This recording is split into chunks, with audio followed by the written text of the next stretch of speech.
In today's video, I'm going to teach you how to use chat mode in Lovable AI Assistant tutorial. Explained. Think of chat mode as your planning room, your whiteboard, and your debugging partner all in one. It's a dedicated space where you can plan, refine, and solve problems before any code changes are made. That means fewer risky edits, clearer direction, and better use of your time and credits.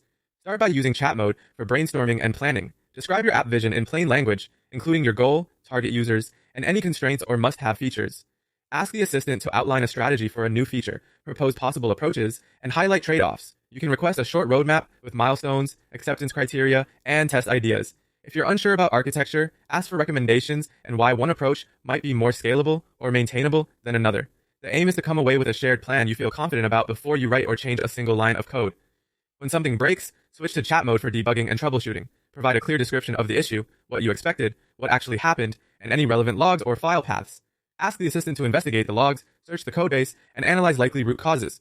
Encourage it to form hypotheses, list what to check first, and propose the smallest, safest change that would confirm the diagnosis. You can even ask for a preview of the suggested code diff without applying it yet. This approach helps you avoid guesswork and keeps fixes targeted. If an AI-generated result isn't quite right, use chat mode for prompt optimization. Paste your original prompt and ask the assistant to refine it. Request clearer role settings, specific constraints, desired output format, and examples of correct and incorrect outcomes. You can ask for a checklist to validate the response before you accept it. Once you like the result, save the improved prompt as a reusable template for similar tasks.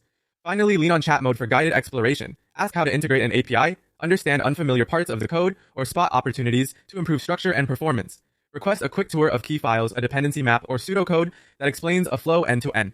You can ask for sample requests and responses, best practices, and risks to watch for, all without modifying the project yet. Use chat mode as your safe workspace for thinking, testing ideas, and making better decisions. Plan first, debug smart, refine prompts, and explore with guidance. Then commit changes with confidence.